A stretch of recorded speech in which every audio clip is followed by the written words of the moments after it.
આગળ વાત કરીએ શૈક્ષણિક સમસ્યાઓનું સમાધાન શું? અમદાવાદના કાર્યક્રમમાં શિક્ષણ મંત્રી ભૂપેન્દ્રસિંહ ચુડાસમાએ સ્કૂલ ફી, ટેબ્લેટ વિતરણ અને ધોરણ 11માં વિદ્યાર્થીઓના પ્રવેશને લઈને જાહેરાત કરી હતી. તમામ બાળકોને પ્રવેશ મળશે અને સારું શિક્ષણ આપવા સરકાર મક્કમ હોવાનું આશ્વાસન આપ્યું છે. આ ઉપરાંત રિપીટરોની પરીક્ષા લેવા મામલે પણ વાત કરી હતી અને 15 જુલાઈએ આ પરીક્ષા લેવાશે તેવું નિવેદન તેમના દ્વારા કરવામાં આવ્યું હતું. તો શિક્ષણ મંત્રીએ આજે આ નિવેદન આપ્યું છે અને શિક્ષણ મંત્રીએ કહ્યું કે એક પણ વિદ્યાર્થી પ્રવેશથી વંચિત નહીં રહે તેવી બાંહેધરી આપી છે. સાથે શિક્ષણ મંત્રીએ એવું કહ્યું કે વાલીઓએ બિલકુલ ચિંતા કરવાની જરૂર નથી. જે તમામ લોકોને માસ પ્રમોશન આપવામાં આવ્યું છે એ તમામ લોકોને પ્રવેશ મળી જશે. રાજ્યમાં તમામ વિદ્યાર્થીઓને પ્રવેશ, સારું શિક્ષણ સરકારની પ્રાથમિકતા છે. ધોરણ 11માં પ્રવેશને લઈને શિક્ષણ મંત્રીએ તમામને આશ્વાસન આપ્યું છે. વિદ્યાર્થીઓ અને વાલીઓને એક પણ વિદ્યાર્થી પ્રવેશથી વંચિત નહીં રહે, આ બાંહેધરી તેમના દ્વારા આપવામાં આવી છે.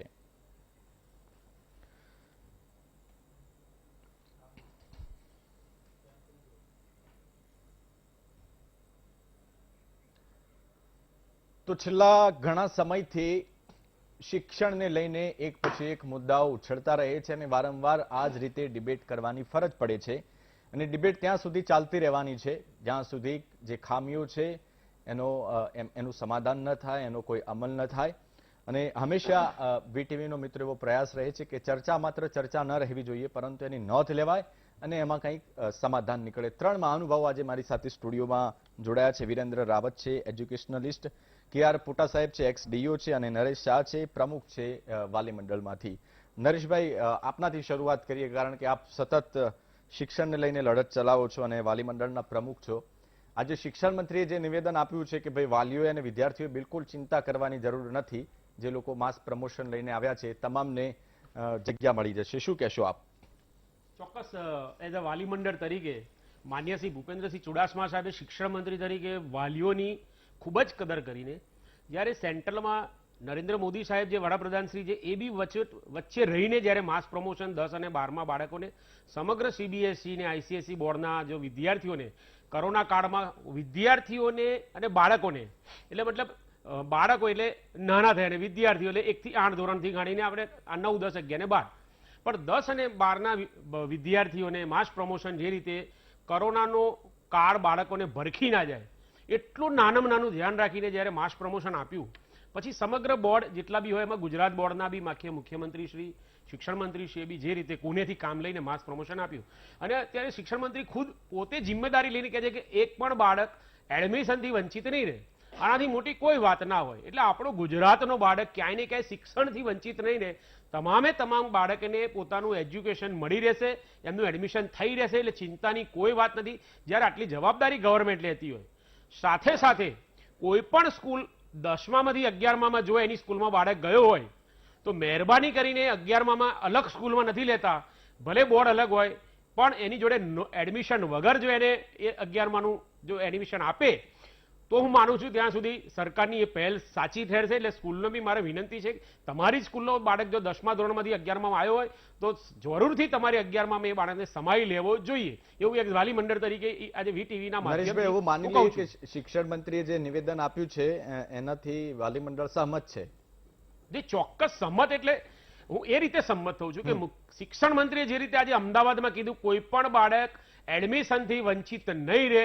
10 અને 12ના એટલે કે 10મા અને 12માના કોઈ પણ બાળકોને માસ પ્રમોશન મળ્યું છે એ તમામ બાળકોને જો વગર ડોનેશને 11મા ધોરણમાં એટલે એની એક સ્કૂલમાં મળે તો હું તો કહું છું વધારે સારું, 100% મળવું જ જોઈએ. હું એટલા માટે કહું છું કે ઘણી સ્કૂલો 10મા પછી એને કહે છે કે કેટેગરી બદલાઈ ગઈ, હવે તમને મારી સ્કૂલમાં નહીં આપું, બીજી સ્કૂલમાં લેજો, એટલે બાળક ફરતું રહે છે. હું ખાસ ભાર આપીને કહું છું જે સ્કૂલનો બાળક 10મા ધોરણનો હોય શુડ બી મસ્ટ ફર્સ્ટ પ્રિપેરલી એ બાળકને એ સ્કૂલમાં જ મળવું જોઈએ એડમિશન. અને બીજું, હવે હું બીજા કદાચ તબક્કામાં આવીશ પણ આ તબક્કામાં કહું છું કે 10મા ધોરણ રિપીટર માટે હું હજુ હિમાયત છું, 12મા ધોરણ માટે હું થોડો ઓછો છું, પણ એમાં સાયન્સ માટે તો નહીં જ.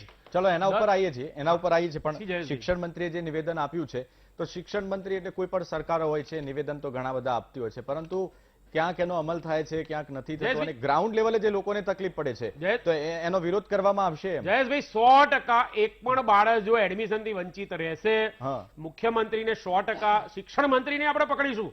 કોઈ પણ બાળક કોઈ પણ સ્કૂલનો જો એડમિશન વગર વંચિત રહેશે, વાલી મંડળનો કોન્ટેક્ટ કરે, તમામે તમામ જિલ્લાઓના વાલી મંડળનો કોન્ટેક્ટ કરીને, મને વિશ્વાસ છે શિક્ષણ મંત્રી જ્યારે આવું એકદમ જ જાહેરમાં બોલતા હોય તો એક પણ બાળક એડમિશન થી વંચિત નહીં રહે.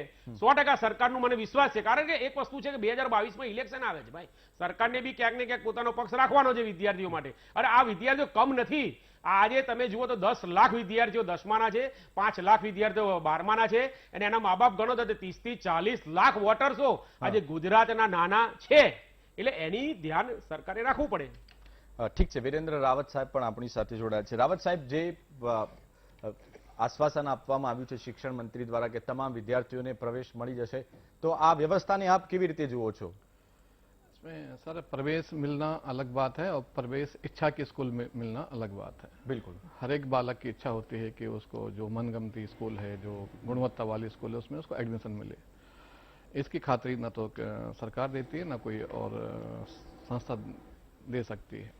अब उसके बाद ये है कि अगर आपको प्रवेश मिल गया तो प्रवेश मिलने के बाद शिक्षण की गुणवत्ता का क्या, आपके पास शिक्षक कहाँ हैं, आपके पास वर्गखंड कहाँ हैं और कब बनाएंगे, और शिक्षकों को कब तालीम देंगे, कब अपॉइंटमेंट करेंगे, कब बाहर से आउटसोर्स करेंगे, ये सारी व्यवस्था अभी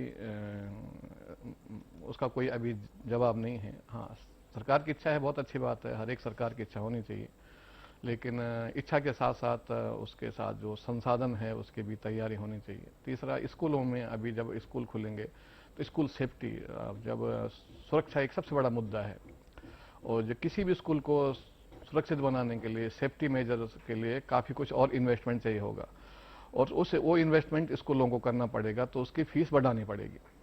फीस बढ़ानी पड़ेगी तो उसका भार तो बच्चों पे पड़ेगा. तो क्या सरकार जो सेफ्टी जो मेजर्स है, जो बच्चों की सुरक्षा पे जो खर्च होगा, क्या वो प्राइवेट स्कूलों को देने वाली है? और क्या सरकार ये गारंटी लेगी कि आपका बच्चा सुरक्षित घर आ जाएगा और उसको कोई इन्फेक्शन नहीं लगेगा? तो बहुत सारे मुद्दे हैं जिसको अभी विचारना बाकी, जिस पे चर्चा होनी बाकी है. तो मुझे आशा है कि आने वाले समय में સરકાર और શિક્ષણવિદ સ્કૂલ इसका भी સમાધાન નિકાલેંગે. એટલે ટૂંકમાં આખી વાતનો સાર એ છે રાવત સાહેબ કે ક્યાંક વાલીઓએ અને વિદ્યાર્થીઓએ સમાધાન કરવું પડશે. યસ. ખોટા સાહેબ, જે શિક્ષણ મંત્રીએ કીધું કે તમામ વિદ્યાર્થીઓને ચિંતા કરવાની જરૂર નથી, વાલીઓને ચિંતા કરવાની જરૂર નથી, તો આ વ્યવસ્થા કેવી રીતે મતલબ થઈ શકે? કારણ કે જે વિદ્યાર્થીઓ છે એમની આવવાની સંખ્યા વધારે છે, શું સામે એટલા વર્ગખંડ પણ હશે કે પછી મેનેજ કરવું પડશે? આ સ્થિતિ જે નિર્માણ થઈ છે એ કોરોનાના લીધે થઈ છે. એટલે જે કોઈ પણ વ્યવસ્થા થશે એ હંગામી ધોરણે વ્યવસ્થા થશે. અને આપે જે શબ્દનો ઇસ્તેમાલ કર્યું કે આ સમાધાનની સ્થિતિ નિર્માણ થશે. હવે આમાં જે તે સ્કૂલમાં ધોરણ 10ના વિદ્યાર્થીઓને જ પ્રવેશ મળી રહે એ એટલું સહેલું નથી. કારણ કે ફેકલ્ટીઝ જે હોય છે, ધારો કે એક્સ ફેકલ્ટી કોઈ સ્કૂલમાં ઉપલબ્ધ ન હોય તો ઓબ્વિયસલી ત્યાંના વિદ્યાર્થીઓએ અન્ય સ્કૂલમાં મૂવ ઓન કરવું પડે. એટલે જે વ્યવસ્થા આપણે વિચારીએ એ સ્થિતિજન્ય વિચારવું જોઈએ. એમાં સરકાર કે સંસ્થા કે વાલી કે અથવા કોઈને પણ આરોપ પ્રત્યારોપ કરવાનું નહીં, પરંતુ જે સ્થિતિ છે તેને કઈ રીતે બેસ્ટ પરિણામમાં આપણે પરિણિત કરી શકીએ એ જરૂરી છે. એટલે ફેકલ્ટી, ક્લાસરૂમ અને ટીચિંગ સ્ટાફ, આની ગોઠવણ કઈ રીતે થશે એ ટાઈમ ટેકિંગ છે. એટલે સરકારને મારી વિનંતી છે કે દરેક બાબતમાં હેસ્ટ અથવા ઉતાવળ ન કરે, અને ઉતાવળ કરવામાં આવશે તો શૈક્ષણિક ગુણવત્તા નિશ્ચિત રૂપથી પ્રભાવિત થશે, જે ભૂતકાળમાં પ્રભાવિત થયેલી છે અને જેના પરિણામો હમણાં આપણે જોઈએ છે. એટલે આપણે જે પ્લાનિંગ કરવાની છે એ લાંબા ગાળાની પ્લાનિંગ છે. કોરોના હમણાં સમાપ્ત નથી થયું, માનનીય પ્રધાનમંત્રીશ્રી પણ આ જ કહે છે. એટલે કોરોનાને ધ્યાને રાખી હું વારંવાર આ જ મંચ ઉપરથી કહું છું કે 2024-25ના શૈક્ષણિક યર સુધી પ્લાનિંગ કરવાની જરૂરિયાત છે. અને એક મહત્વની બાબત એ છે કે સરકાર પાસે 3 ટાઈપની સ્કૂલ છે: સરકારી, ગ્રાન્ટ ઇન એડ અને સ્વનિર્ભર શાળાઓ. એટલે બધાના એડમિશન, ત્યાંના સ્ટાફની નિમણૂક અથવા વર્ગખંડ વધારવા ટેમ્પરરી ધોરણે એ કઈ રીતે કરવાનું, એના માટે સ્ટ્રેટેજી જુદી જુદી કરવાની થાય તો સરકારે એ રીતે પણ વિચારવું જોઈએ.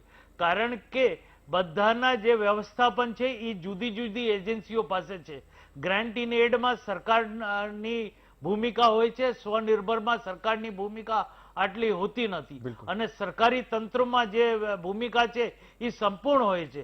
સરકારી તંત્ર નેગ્લેક્ટ ન કરવું જોઈએ.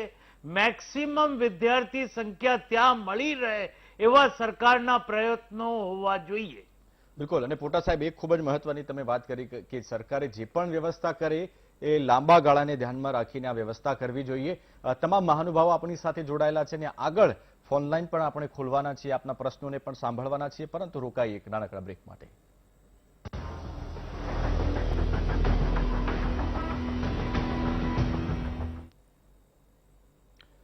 Welcome back. ત્રણેય મહાનુભાવો આપણી સાથે જોડાયેલા છે અને બ્રેક પહેલા આપણે વાત કરી કે 11મા ધોરણના વિદ્યાર્થીઓને ચિંતા કરવાની જરૂર નથી, વાલીઓએ પણ ચિંતા કરવાની જરૂર નથી. પરંતુ રાવત સાહેબે એક સરસ વાત કરી કે ગુણવત્તાની શું ગેરંટી? તમે એડમિશન તો બધાને આપી દેશો, પરંતુ શું વિદ્યાર્થીઓને અથવા જે વાલીઓને જે શાળામાં પ્રવેશ જોઈએ છે, પસંદીદાની સ્કૂલ છે, ત્યાં મળશે કે નહીં મળે, અને મળશે તો ત્યાં કેવી સુવિધા હશે, ગુણવત્તા કેવી હશે, એને લઈને આપણે ચર્ચા કરી. હવે ફી ઉપર આપણે આવી જઈએ છીએ, કારણ કે ફી રાહત મામલે પણ ચુડાસમા સાહેબે નિવેદન આપ્યું છે કે ટૂંક સમયમાં યોગ્ય નિર્ણય કરવામાં આવશે. નરેશભાઈ, નિવેદન આપ્યું છે શિક્ષણ મંત્રીએ કે ફીને લઈને ટૂંક સમયમાં નિર્ણય કરવામાં આવશે. એફઆરસી પણ બનાવવામાં આવેલી છે, અને તેમ છતાં ફીને લઈને વારંવાર આ પ્રશ્ન ઉઠતો રહે છે અને ઘણી સ્કૂલો પાલન પણ નથી કરતી સરકારના આદેશોનું. ચોક્કસ છેલ્લા 15 મહિનાથી કોરોનાની લીધે સ્કૂલો જે રીતે બંધ છે, અને ગયા વર્ષથી તો આપણે જે 25% સ્કૂલે માફી આપી હતી, આ વર્ષની અંદર જે રીતે અમે લોકોએ સરકારની જોડે ઓલ ગુજરાત વાલી મંડળે પરિપત્રો કર્યા, માન્ય શિક્ષણ મંત્રી શ્રીને બી મળ્યા છીએ, ખૂબ જ હૈયાધારણા શિક્ષણ મંત્રી આપી છે કે મુખ્યમંત્રી સાથે ચર્ચા કરીને બાળકોને જેમ બને એમ વધારેમાં વધારે રાહત અપાવીશું. અમારી રાહત 50%ની એટલા માટે છે કે 50%માં આરામથી શિક્ષકોના પગાર અને જે લાઇટ બિલ છે એ બધું સંપૂર્ણ રીતે આ વખતે ખર્ચો નીકળી જશે. એટલે સ્કૂલને કોઈ પણ જાતનો વધારે ખર્ચો નથી. હાલ સ્કૂલ સદંતર બંધ છે. 50% એટલા માટે અમે ફી માફી માગી રહ્યા છીએ કે તદ્દન આજની તારીખમાં બી કોરોનાના કેરમાં સમગ્ર ગુજરાતના મધ્યમ વર્ગ અને નીચેના વર્ગના જે મીડિયમ વર્ગ હોય અને એથી નીચે સદંતર નોકરી ધંધા છે એની, પોતાની આવક છે એની, ને મૂડી જે સંઘરી રાખી હતી એ મૂડી બી અત્યારે વપરાઈ ગયેલી છે. અને મોંઘવારી અત્યારે જે રીતે 100 રૂપિયાના પેટ્રોલની નજીક છે ત્યારે માજા મૂકી રહી છે. તો આમ નાગરિક એટલો બધો પીસાયેલો છે કે આજે એક ઘરમાં 2-2, 3-3 બાળકો હોય તો ફી ભરવાને લાયક વાલી અત્યારે રહ્યો નથી. ત્યારે આ સંવેદનશીલ મુખ્યમંત્રીને બે હાથ જોડીને વીટીવીના માધ્યમથી કહું છું, 50% ફી માફીનો નિર્ણય લઈ લે સરકાર, અને આ કોરોના કાળમાં મધ્યમ વર્ગ અને અતિ ગરીબ બાળકો જે છે એ ગુજરાતના આપણા જ બાળકો છે, આ બાળકોને 50% માફી આપશો તો કઈ અંશે ટકી રહેશે મધ્યમ વર્ગના જે પીડિત અને મધ્યમ વર્ગના વાલીઓ ટકી રહેશે, નહીતર મા બાપ તૂટી જશે. તમારી માંગ 100% સારી છે, પરંતુ સરકાર 25% પર વિચારણા હજી કરવાનું કહે છે. 25% પર, એટલે તમને લાગે છે કે આનો સ્વીકાર થશે તમારી માંગ? સરકાર છે, ચૂંટાયેલી પાંખ છે, અમારો હક છે, જ્યાં સુધી બને ત્યાં સુધી અમે હક માંગી રહીશું. 50%ની જ અમે માંગ સાથે આ વખતે અડી રહેવાના છે. ગઈ વર્ષે જે રીતે એમ કહેતા હતા કે વાલી મંડળે નક્કી કરી નાખ્યું 25% ઉપર સંકલ્પવંશી અને સ્કૂલ ટકાવી રાખવાને, આજે જો વાલી મંડળે ના માની હોય તો સરકાર 25%થી વધવાના જ નતા. પણ આ વર્ષે આપણે જે રીતે જોયેલું છે કે સ્કૂલમાં સંપૂર્ણ અભ્યાસક્રમ થયો નથી અને સંપૂર્ણ રીતે કંઈ પણ સ્કૂલ ચાલી નથી, એટલે 50%થી નીચે ખપે નહીં એ રીતે જ સરકાર સાથે અમે કોરસ્પોન્ડન્ટ કરવાના છીએ. અને પીઆઈએલ ઓલરેડી અમારી તૈયાર થઈ ચૂકી છે, અને પીઆઈએલ અમે ગુજરાત હાઈકોર્ટમાં કરવાના છીએ.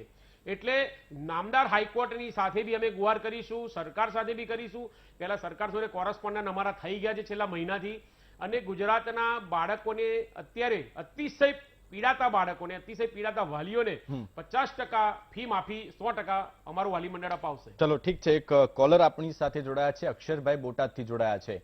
નમસ્કાર અક્ષરભાઈ, શું સવાલ છે આપને, શું પૂછવાના છો આપ? સર, આ રિપીટર માટે અન્યાય થાય છે. આર્ટિકલ 14 નું ઉલ્લંઘન કેમ થાય છે? ઠીક છે, રિપીટરોની વાત છે, એ મુદ્દો આપણે લેવાના જ હતા. પોટા સાહેબ, જે રિપીટરોની વાત છે કે જે અક્ષરભાઈએ બોટાદથી સવાલ પૂછ્યો છે કે રિપીટરો પણ હવે એવી માંગ કરે છે કે જો બધાને માસ પ્રમોશન આપવામાં આવતું હોય તો અમને શા માટે નથી આપવામાં આવતું? આમાં એવું છે કે રિપીટર અંગે જે સરકારે નિર્ણય લીધું છે એ કોરોનાની સ્થિતિમાં બીજા ધોરણમાં જે માસ પ્રમોશન આપ્યું છે એ કોરોનાની સ્થિતિમાં આપ્યું છે, અને જે રિપીટર્સ છે એ જૂના સમયમાં છે, કોરોના પહેલાના. એટલે કદાચ આ મુદ્દો ધ્યાને રાખી અને રિપીટરને લાભ કદાચ એક્ઝામ આપવા જણાવ્યું છે. હવે આ બાબત નીતિ વિષયક છે, પરંતુ સરકાર એના પ્રોઝ એન્ડ કોન્સ અને એની જે મેરિટ્સ હોય વિદ્યાર્થીઓની એ ચકાસીને માસ પ્રમોશન અંગે જે સમય હમણાં બાકી છે એમાં વિચારી શકે છે.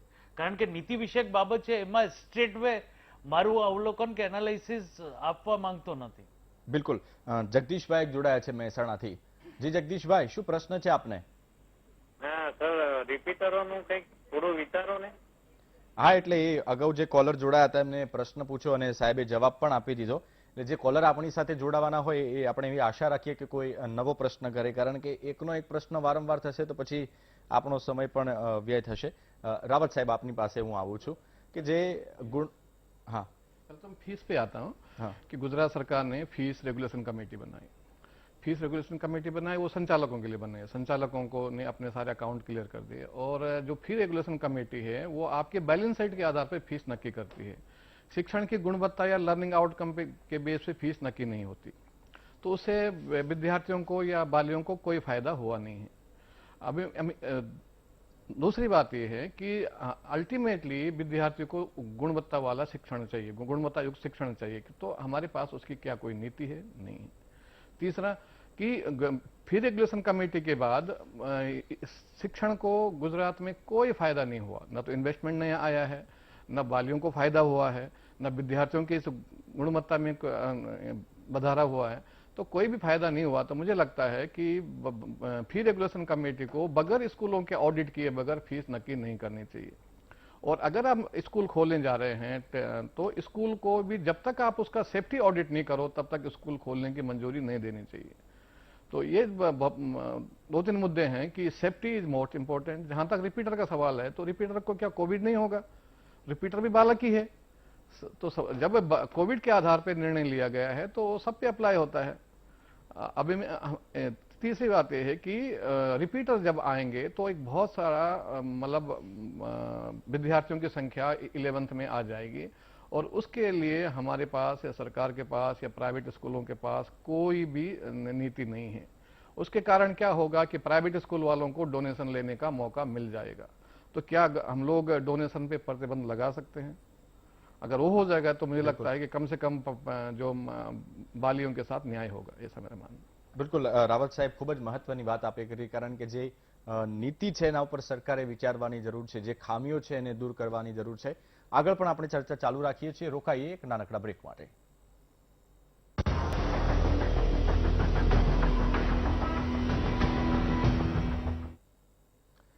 Welcome back. રિપીટર વિદ્યાર્થીઓનો પણ પ્રશ્ન છે અને ફીને લઈને પણ અનેક અસમંજસતા છે, સવાલો છે. લોકો પણ આપણી સાથે જોડાયેલા છે અને તમામ મહાનુભાવો પણ આપણી સાથે જોડાયેલા છે. કોલર છે નીતાબેન, ભાવનગરથી જોડાયા છે. નમસ્તે નીતાબેન, શું પૂછવાનું છે આપને?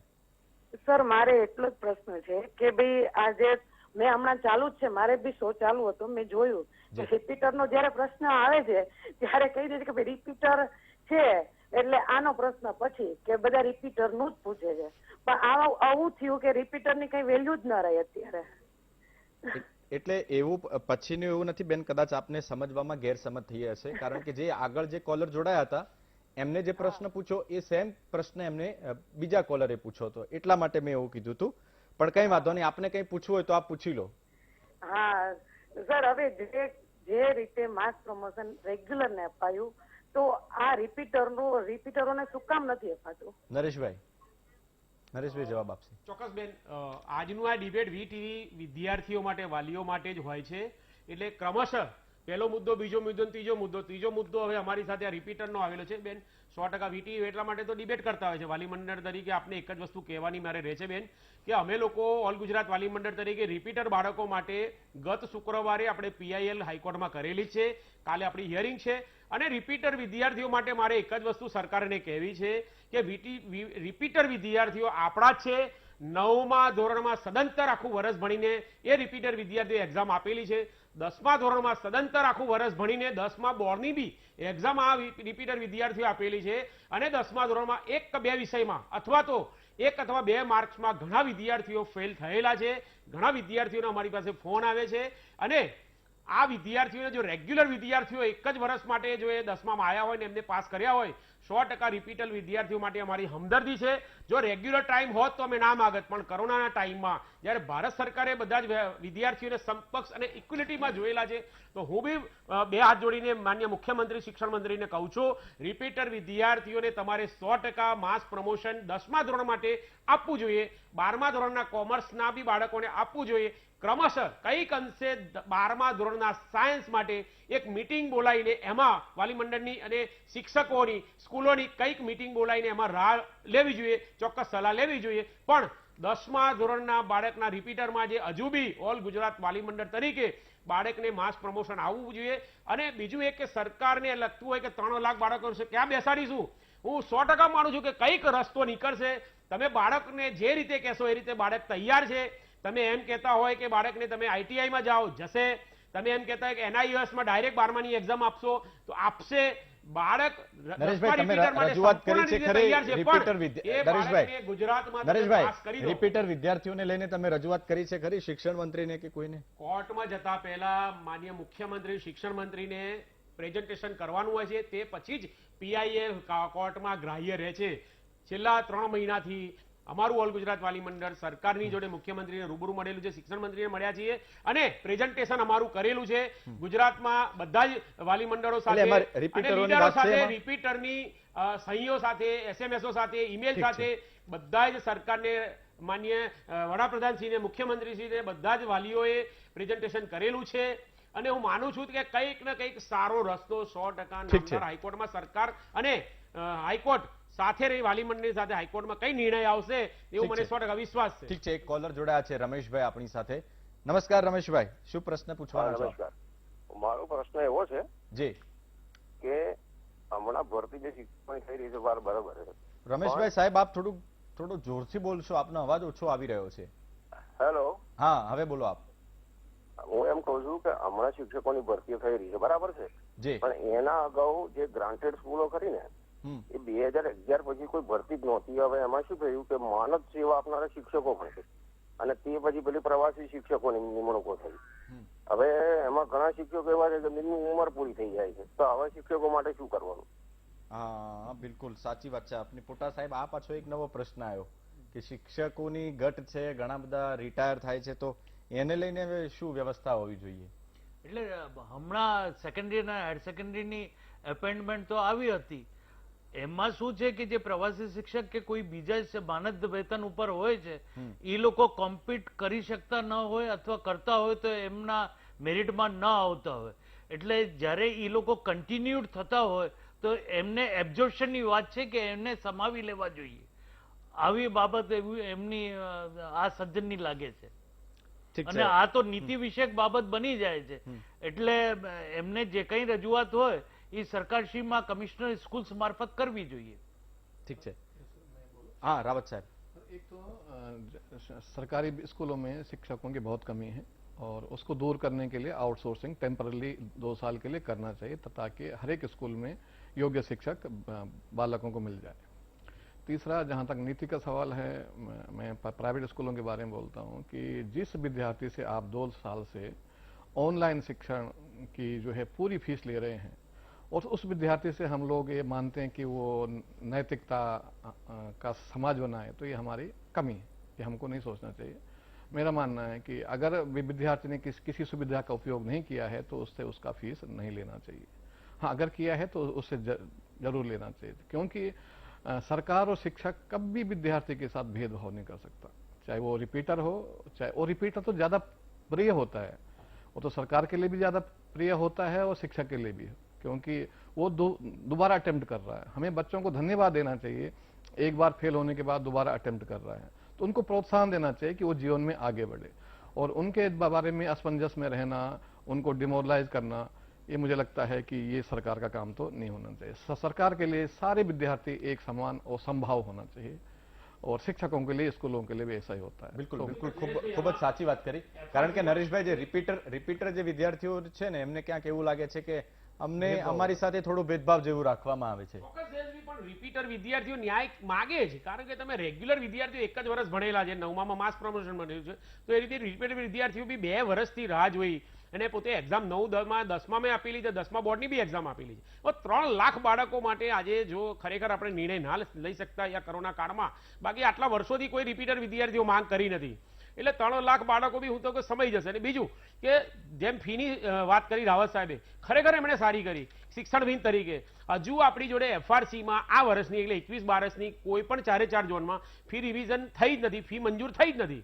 અને સરકારે પોતે જ કહેવું જોઈએ કે ચલો આજે 1 ક્વાર્ટરની ફી માંગી, ઘણી સ્કૂલોએ 2 ક્વાર્ટર 3 ક્વાર્ટર એડવાન્સમાં આખા વર્ષની. તો જયેશભાઈ, શા માટે શિક્ષણ વિભાગ કે શિક્ષણ મંત્રી ફી માટે એ પોતે તો રજૂઆત કરે કે ભાઈ 1 ક્વાર્ટર બરાબર છે કે અત્યારે તમારા પગારો છે, પણ આજે સ્કૂલો સહેજ હાથ પકડે એટલે ઉંગલી પકડી તો હાથ પકડી લે એમ કે બાળકની જોડે 1 ક્વાર્ટર 2 ક્વાર્ટર, ઘણી સ્કૂલો પૂરા સ્કૂલની વાત છે, નરેશભાઈ, પૂરી ફી લઈ લે છે કે સરકાર એફઆરસી પર છોડી દે છે, પછી એફઆરસી વાળા સંચાલકો સાથે કોન્ટેક્ટમાં હોય છે, મળેલા હોય છે. એફઆરસી વાળા નિયમ બનાવે તો સંચાલકો પાળતા નથી, એટલે આ તકલીફ તો મોટી આ છે. પણ ફી કઈ આધાર ઉપર કે પ્રિવિઝન મૂકેલું છે તમે આપી દો, એમ ના ચાલે.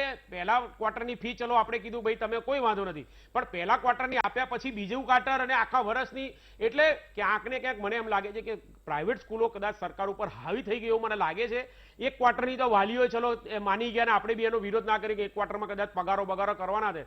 આપણા વીટીવીના માધ્યમથી હું તો કહું છું જ વાલીઓને, 1 ક્વાર્ટરની ફી જો તમે આપી હોય તો હવે બીજા ક્વાર્ટરની તમે રાહ જુઓ. આપણે એફઆરસીમાં ફી એક વખત મંજૂર થઈ જવા દો. 19-20ની જે ફી હતી એ 20-21માં આપવાની હતી, એ જ 21-22માં આપણે ફી રાખવાની છે, કોઈ પણ વધારો કરવાનો નથી. ફીમાં 5%નો બી વધારો કરવાનો નથી. 21-22માંથી સરકાર જોડે આપણે કોરસ્પોન્ડન્ટ કરીશું, કારણ કે હજુ ત્રીજા લહેરની 100% શક્યતા છે જ.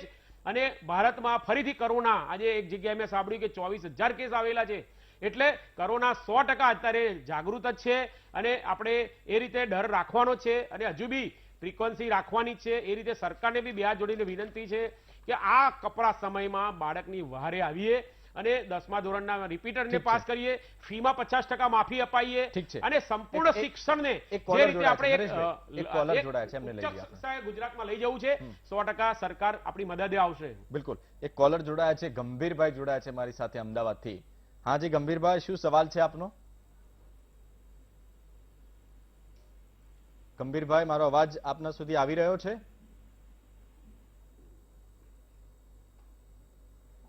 લાગે છે ફોન ગંભીરભાઈનો કટ થઈ ગયો છે. પાટણથી અન્ય એક કોલર અમારી સાથે જોડાયા છે. નમસ્કાર બેન, શું પૂછવાનું છે આપને? ઓફલાઈન શિક્ષણ ક્યારે શરૂ થશે? ઓફલાઈન શિક્ષણ ક્યારે શરૂ થશે?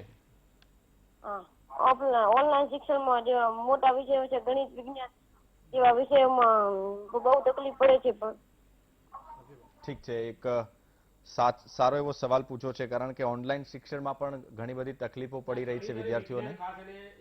એમણે કીધું છે કે ઓનલાઈન ફાવતું નથી, એટલે બહુ ગંભીર આ વસ્તુ છે કે બાળકોને અત્યારે ઓનલાઈનમાં મેથ્સ અને સાયન્સમાં એ ઓનલાઈન બાળકને લેપટોપ ઉપર હોય કે મોબાઈલ ઉપર હોય, હજુ એ સુટેબલ નથી.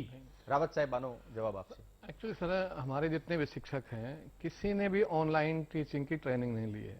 सब लोग प्रयोग कर रहे हैं और ऑनलाइन में बच्चे टेक्निकली ज़्यादा एडवांस है, शिक्षक उतने एडवांस नहीं हैं, तो कई बार जो ऑनलाइन शिक्षा का जो प्रभाव है वो नहीं आता या लर्निंग आउटकम बच्चे को अचीव नहीं होता. जो ध्येय है वो सिद्ध नहीं होता. जब ध्येय सिद्ध नहीं होता तो बच्चे क्या करते हैं, वीडियो ऑफ करके सो जाते हैं या दूसरे काम में लग जाते हैं, अटेंडेंस लगा देते हैं. उससे अल्टीमेटली जो ध्येय है शिक्षा का वो सर्व नहीं होता. तीसरा, जहाँ तक एक मुद्दा मैं सरकार को बोलना चाहता हूँ कि ठीक है, आप सबको एडमिशन देना चाहते हैं, अच्छी बात है. मैं तो आपसे इतनी रिक्वेस्ट करता हूँ कि कम से कम सारे विद्यार्थियों को उनकी पाठ्य पुस्तकें और नोटबुक कम से कम घर पहुँचा दो ना, तो वो भी कम से कम बच्चे पढ़ना शुरू कर देंगे. अभी सबसे बड़ी समस्या, इतने बच्चे आएंगे तो उनके लिए पाठ्य पुस्तक कहाँ से मिलेगी?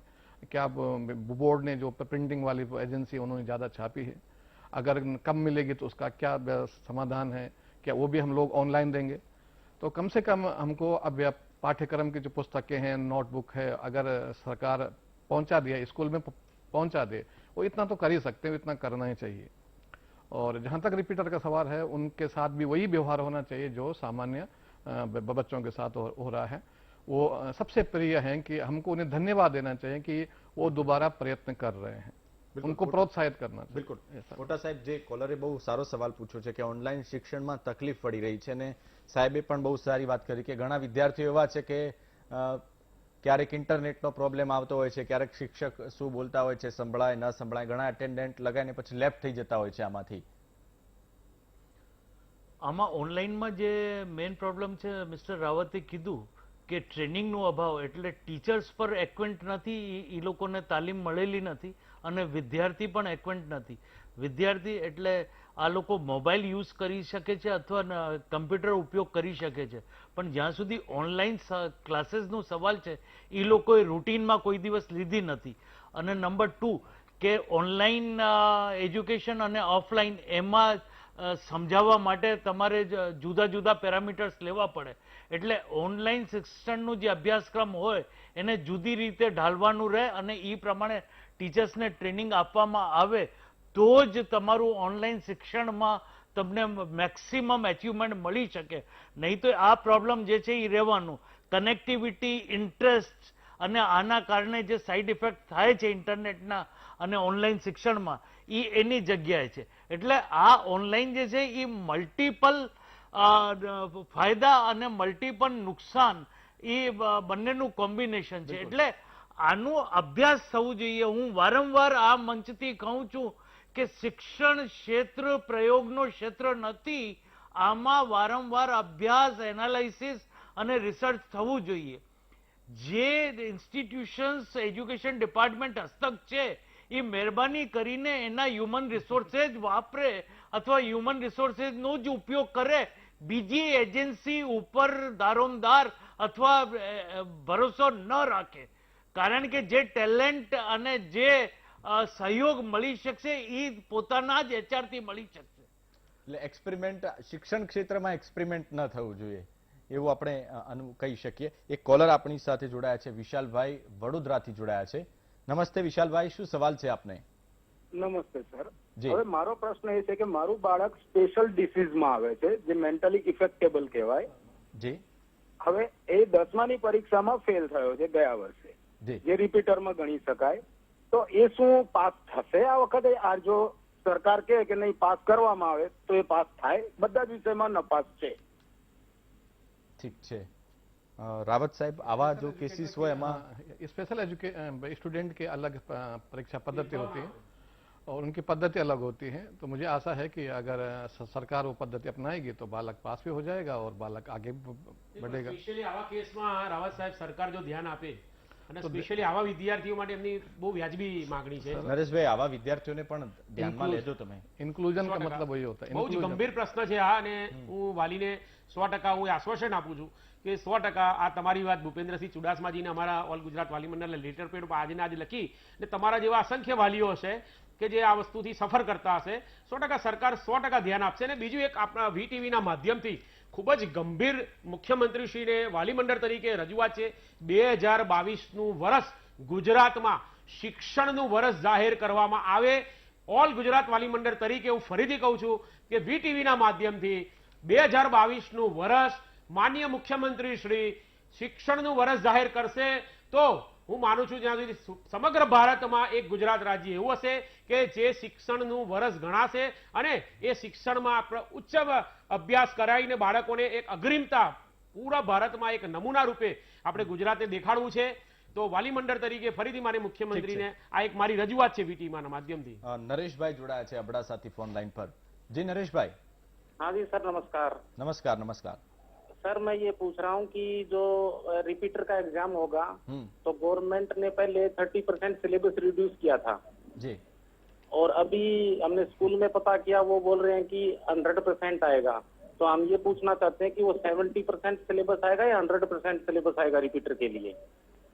रिपीटरों ने सिलेबस ने लेने कंफ्यूजन है। रावत साहब, एक्चुअली रिपीटर के लिए जहां तक सवाल है तो ऐसे तो उनकी अभी परीक्षा लेनी नहीं चाहिए, क्योंकि जो नियम सामान्य बच्चों पे लागू होता है उन पे भी होता है। अगर उनकी लेते हैं तो ये सामान्य रहते हैं, ऑब्जेक्टिव बेस पे 50% अभ्यासक्रम का ले सकते हैं और उसी के आधार पे उन्हें प्रमोट कर देना चाहिए और उन पे भरोसा करना चाहिए कि वो लोग प्रयत्न कर रहे हैं। शिक्षण समावेशी होना चाहिए, सबका समावेश होना चाहिए, सेलेक्टिव नहीं होना चाहिए। अगर हम लोग शिक्षण में ही सेलेक्टिवनेस लाएंगे तो हम लोग आदर्श समाज की अपेक्षा कैसे करेंगे? बिल्कुल। તમામ મહાનુભાવો પણ આપણી સાથે જોડાયેલા છે અને આગળ પણ આપણે ચર્ચા કરવી છે નીતિ અને ગુણવત્તા પર। રોકાઈએ એક નાનકડા બ્રેક માટે।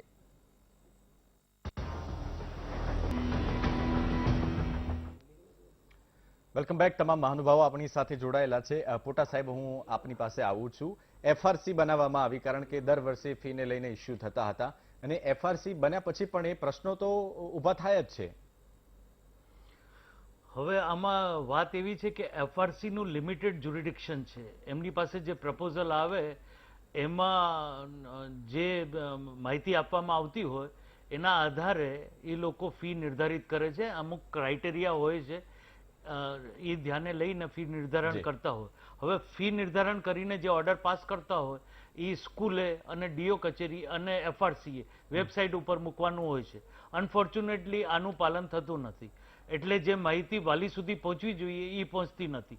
હવે બીજું કે જે ફી નિર્ધારણ કોરોના કાળમાં થયું છે એમાં જે બેલેન્સ શીટ છે એ અને કોરોના કાળમાં ખરેખર જે ખર્ચ થયેલ છે એને કઈ રીતે પ્રોડ્યુસ કરવામાં આવ્યું છે એની ઓડિટ ચાર્ટર્ડ એકાઉન્ટન્ટ પ્લસ જે એફઆરસીના મેમ્બરમાં ચાર્ટર્ડ એકાઉન્ટન્ટ છે ત્યાં પણ હોવી જોઈએ।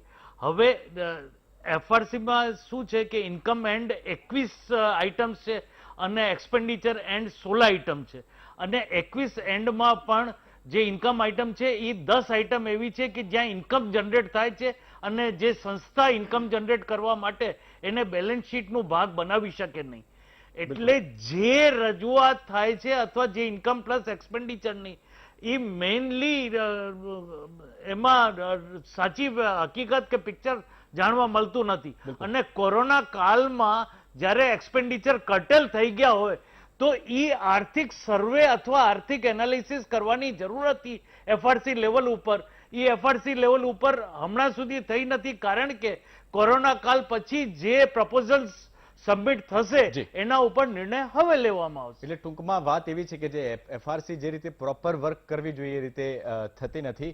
આપ તમામ મહાનુભાવો મારી સાથે જોડાયા, વીરેન્દ્ર રાવતજી, કે.આર. પોટા સાહેબ અને નરેશ શાહ, આપ તમામનો ખૂબ ખૂબ આભાર। અને ડિબેટમાં રાવત સાહેબે એક સરસ વાત કરી કે આજે દુઃખની બાબત એ છે કે આપણે વિદ્યાર્થીઓને પ્રવેશ મળશે કે નહીં મળે એના પર ડિબેટ કરવી પડે છે, જો કે ડિબેટ નીતિ અને ગુણવત્તા પર થવી જોઈએ। રોકાઈએ એક બ્રેક માટે।